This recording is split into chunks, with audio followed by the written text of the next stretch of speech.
Listen, I'm gonna keep it a beam with you. Somebody clip this for him. Anybody that pricks Cramorant, I promise you, you are f***ing garbage. I need to at least A tier. What's good, guys? Good Guy Ghastly here. I finally have been able to step away from playing Unite long enough to make a video about it, and I decided that a tier list is what we're going to do first, because that is how I can kind of take all of my thoughts on the game and put them into one single video. I also have some supporting footage for most of the characters. If this is your first time checking out the channel, welcome. I do a lot of weird Pokemon stuff, including Unite things. So if you enjoy that, go ahead and click that like button, subscribe, and let's just jump into it. I know it started off as a joke, but Cramorant is, in my opinion, in A tier. And these are my opinion, by the way, so take it with a grain of salt. I have a lot of experience with MOBAs, but definitely take it with a grain of salt. I think Cramorant is one of those Pokemon that people are sleeping on. He has a lot of damage, he has a lot of range. All of his abilities, all of his kit is really good and really fun. Given the right playstyle, throw X speed on him because he doesn't really have any way to get away, but I think he's gonna be really good. I am putting him in A. Maybe it's kind of more of a meme. Maybe he belongs in B tier, but A for now, and that's where he's gonna stay. Let's move on to a character who is definitely not a meme, and that's gonna be Snorlax. Snorlax is by far the best tank in the game, in my opinion. He has a fantastic engage with his heavy slam. He can put you to sleep. He can also body block. He can block really well. People don't usually take Snore, they take the shield, and they can push people out of their own bases. They can push you away from Zapdos. They can kind of just use it in the correct way, and it's very, very powerful to separate enemies and stop them from messing up your team because it knocks them back. Overall, Snorlax is very hard to kill. I never want to fight him. I never want to deal with Snorlax. Early game, he's very threatening, and I highly suggest that if you want to get good and ranked, if you want to climb and you want to solo one Pokemon, I think Snorlax is one of those Pokemon that you should consider. Now let's talk about a Pokemon that I really despise, and every single time I see them, I get a little upset, and that has got to be Charizard. Unfortunately, Charizard, as cool as he seems to be, he's a tutorial mon. A lot of people don't know how to play him yet. He seems incredibly squishy in the beginning, and he's got great chase potential. He's got a great ultimate. His blast burn, his very offensive ranged moves are really, really cool. They're really good at zoning people, right? If you need someone to not get close to a certain area, going ahead and throwing down those AoEs and those big damaging attacks is super good. But people currently just don't know how to play him, and I even played a few games with him just to make sure that it wasn't just me, that it wasn't just other people, that maybe he is good. But personally, there's never been a game that I've lost where I said, oh man, it's because they had a really good Charizard. It could also be said for Eldegoss, maybe, right? Like, you never look at Eldegoss and go, oh, I lost the game because of Eldegoss. But Eldegoss is so like useful because she's doing so much and kind of like a silent carry, right? So, but Charizard just doesn't have that same essence to him. He's kind of just there. He does damage, but he dies really fast. And I've never really felt like Charizard brought more to a team than someone else couldn't do better. Speaking of Eldegoss, let's move on to Eldegoss. I love Eldegoss. I'm going to put Eldegoss in S tier. And I know that sounds crazy maybe to a few people, but so far, as long as people still cannot figure out how to target Eldegoss, she is great. I have been solo queuing as Eldegoss. I've been playing a lot of ranged games with Eldegoss. Eldegoss right now has one of the best anti-ultimate abilities in the game, which is her ultimate itself. Basically, you get to go into the air, you move faster. When you come back down, you heal and you knock everybody else back. And that's super good because either you can position yourself in front of your enemies to knock them back into your team, or you can just pop it when they pop all their ultimates and then instantly pop it again so you heal your allies and stop them from dying. If you can stop the whole enemy team from wasting their ult, if you can make it so that doesn't matter and your team recovers faster, you're gonna win those team fights. So in my opinion, Eldegoss is one of the best Pokemon. Most of these MOBA games are all about positioning, and if you are good at positioning, if you are good at map awareness, which are some of the more important skills to learn with these type of games, then Eldegoss is going to oftentimes just carry you to victory. Let's talk about the best DPS in the entire game. The only Lucario. Lucario is nuts. Lucario has Power Up Punch, which allows him to just kind of charge up and then knock out anything he hits. This is great for last hitting, which again, people haven't really figured out that last hitting in this game is so important. just like it is in League of Legends. If you're fighting that Vespiquen swarm and you're not getting that last hit, it doesn't matter if you put in some damage. If you're not getting that last hit, you are not getting that experience. You are not getting those points. Lucario comes in, takes care of all of that. He's a great ganker. He has a knockup. He has steadfast, which makes it so that when he gets to low HP, he gets a shield. Overall, a very versatile mobile character. Takes a lot of skill though. I will say, out of all the characters listed on here, Lucario might be one of the hardest characters to play in the entire game. So get good at your targeting, get good at your positioning, get good at those instincts. Let's move on to something that's really broken, and in my opinion doesn't take any skill to play, which is Zeraora. Zeraora is going to be in the I'm really torn. I want to put Zeraora in the A or the B tier because he does a ton of damage. You run into them, you just pop that AoE and everyone just kind of melts around you. It also gives you a shield. I build him personally a little more defensively. Sometimes I like to throw on Focus Band on him because that lets him stay in the fight just a little bit longer. And if you can get that cooldown back as fast as possible, that AoE, that shield, you can stay in fights even longer. So personally, Zeraora doing tons of damage, great jungler, great ganker. One of those Pokemon though who I just don't think takes a lot of skill, but super strong. Probably going to be nerfed a little bit when the new patches come out. Let's find something to put inside the C tier, and that is going to be Wigglytuff. Wigglytuff is so much fun to play. I love Wigglytuff's rollout because you can ricochet off of walls, and if you position it correctly, you can actually just keep knocking people up. It's so much fun. It's like playing billiards. It's like playing pool. However, that is not the main ability you should go with. The Sing ability is the one that is very competitive. As long as they sit in it, they're going to fall asleep. Any kind of ability in this game that makes it so you stun, you root, you stop your opponent from using abilities is going to be very strong. The Wigglytuff is going to be in C because even though those abilities are really cool, she still doesn't have the damage output that I would prefer to see. Like for instance, Ninetales offers support and tons of damage. Let's go on to Ninetales. Like I said, a support that has it all going on. Ninetales does so much damage. She has her Aurora Veil, which lowers the damage that everyone takes, gives her a speed buff, makes every attack a boosted attack.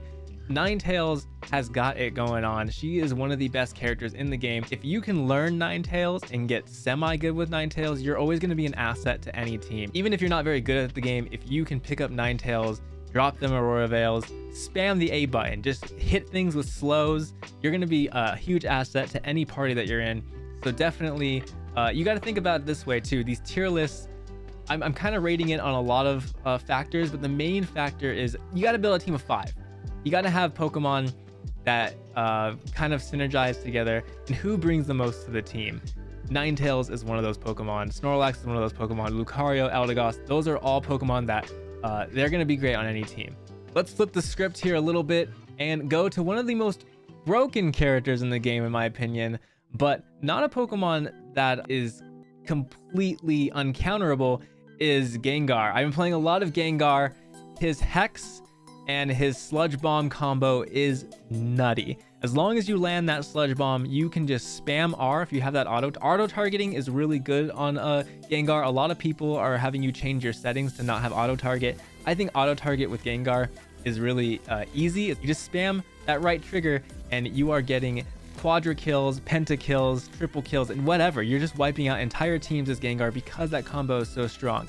Now, I don't put him in S tier though, because I think as people learn how to play him, get better with him, know what he does, I have oftentimes, especially as Eldegoss, I have dodged that initial Sludge Bomb, and then he can't do anything. If you are playing also another character who's an attacker, if you can just dodge that first Sludge Bomb, and then just go in for the attack, because once he misses that Sludge Bomb, he cannot do his combo. He's kind of a sitting duck. He'll probably use that teleport to get away from you rather than try to engage. So that is the time to jump in on him, dodge the Sludge Bomb, and you'll be fine. But that combo by itself, having the instant cooldown, you can solo Zapdos, having blue buff, and then just spamming. You can solo Rotom, anything. Gengar all around is a great speedster. Get behind enemy lines.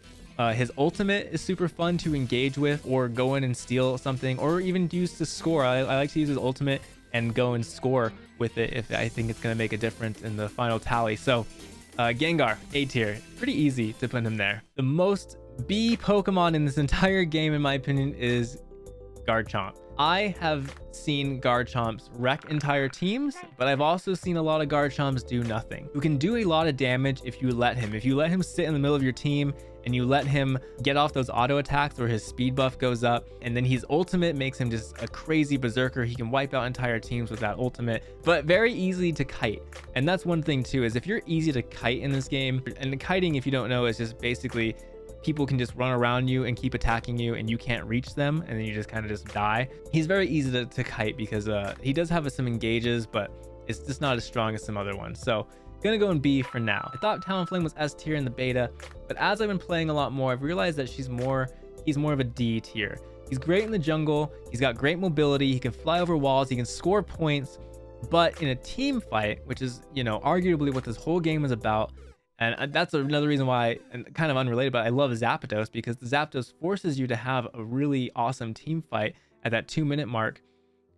Talonflame's not it. He's great at chasing. He's like Charizard, he's great at chasing stragglers, people who are kind of running away. But in initial team fights, I've seen so many Talonflames get messed up by Crustle walls, or just use their ultimate into walls, or, you know, and that's just so sad. It's like, wow, your ultimate was completely wasted because you ran into a wall. A lot of Talonflames jungle, and I'm always just like, man, I wish you were an Absol, I wish you were a Lucario, I wish you were a Zeraora or a Gengar.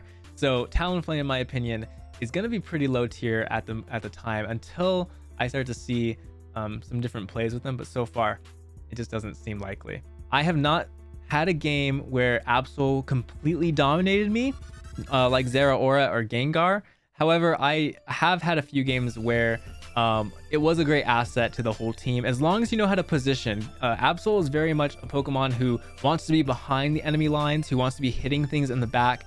If you can get to that Eldegoss, if you can get to that Pikachu, that's where the Absol is going to shine. Great gank potential, does tons of damage, but very squishy as well. To be honest, I might even put her on B, because again, I've seen her do really good, but I've not seen her do better than a Zeraora, Gengar, or Lucario. So I'm going to put her in B for now instead of A. I think I'm going to put Greninja in B and Cinderace into A. Cinderace has ridiculous attack speed. She can do a ton of damage, a lot of burst.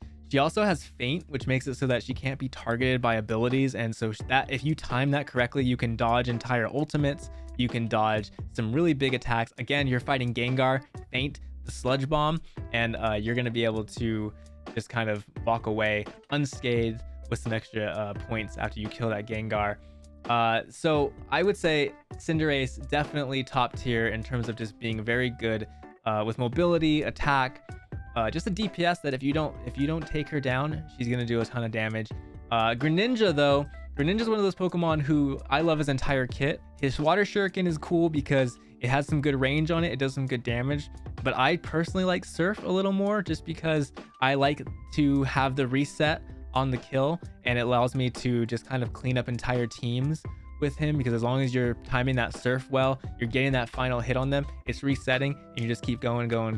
So Greninja's really fun. His ultimate is pretty fun, throwing it into a big crowd, getting a little bit of a shield. Greninja, when he's in melee range, is doing percentile damage to Pokemon. He is not doing basic HP damage, percentile damage. And why that is a big deal is that means Greninja is a tank slayer. Greninja can go up against Snorlax, can go up against Crustle. As long as he stays close by, he is going to nuke them with percentile damage, something that no one else is really doing right now. So for me, Greninja, just having the range in general with your basic attack, just like Cinderace, and then having the option to go in and just do even more damage with percentile damage, Greninja's a very strong pick.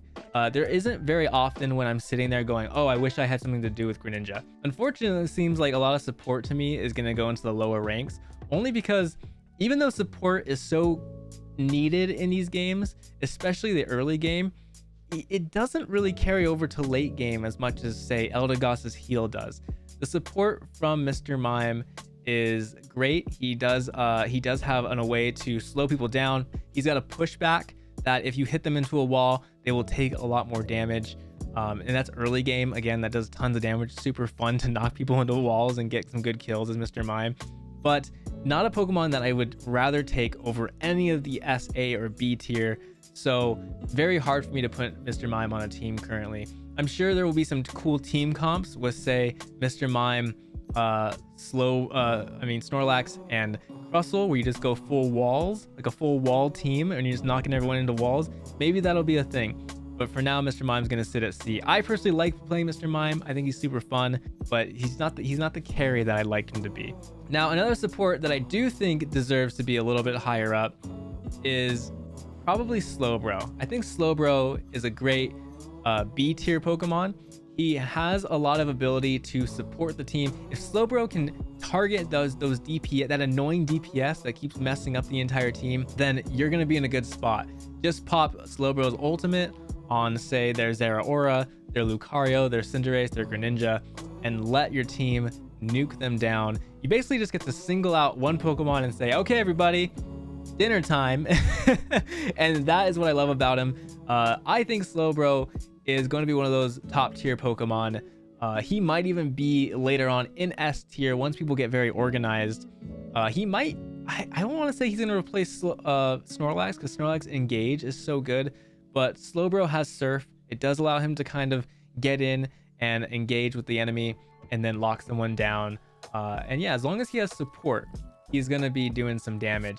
Unlike Snorlax, though, Snorlax can kind of hold his own, right? Snorlax can fight a lot of people by himself sometimes, whereas Slowbro feels kind of like a sitting duck if he doesn't have any allies around him. Let's move on to Crustle. Crustle, I love Crustle because Crustle is one of those Pokemon who moves so fast, and he can be anywhere on the map with Shell Smash. It is kind of a question, though, of do you get X Scissor or do you get his wall? So far, I've seen Crustle's wall ruin teams. Even in higher ranked plays, Crustles who grab that wall just do not know how to place that wall yet, and it is messing up their team. Again, I've seen Talonflames fall, like just run into the wall.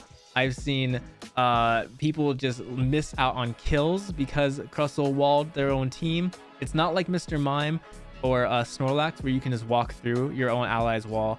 Not like that. It's a very hard wall. So Crustle, if you're going Shell Smash with X Scissor and you're just all over the place, you're putting in points, you're doing damage. A good strategy with Crustle, get behind the enemy team.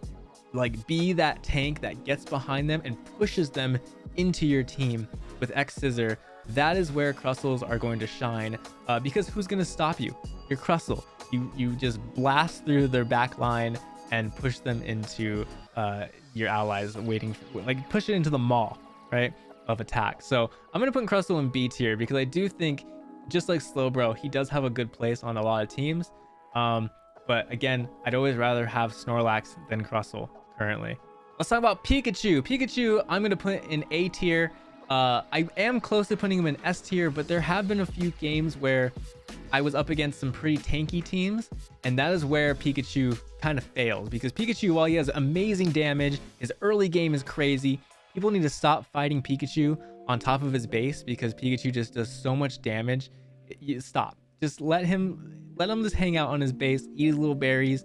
Stop trying to attack Pikachu on his base because he does so much damage. He's gonna out DPS you, and he's gonna out heal you. So Pikachu definitely at A tier. Like I said, when you are in a team fight though, and Pikachu's hanging out in the back and you can't get to him, he's nuking so much damage. The only time I feel like Pikachu is not a huge asset to the team is when the other team is very tanky, or they have a very good Eldegoss who is supporting them really well, because that becomes an issue. Like Crustle, I think, is a hard counter versus Pikachu, because Crustle does not care about Pikachu. He runs through Pikachu. Let's go into Machamp. Machamp is one of those Pokemon who I want to put in C or D tier, but that's only because I haven't seen him used effectively in ranked. I have seen him effectively used in a lot of other games. I do feel like he's more of a B tier. His submission ability, being able to run in, pull one person out, and then just nuke them is nuts. His ultimate does so much damage if you're able to place it correctly. He has the ability Guts, which if he's affected by a status ability or a status effect, he's going to do more damage, is going to raise his crit ratio. So Machamp is someone who's very, very scary to go up against, but I also feel like he's not the hardest thing to counter. So I do want to put him in B or C.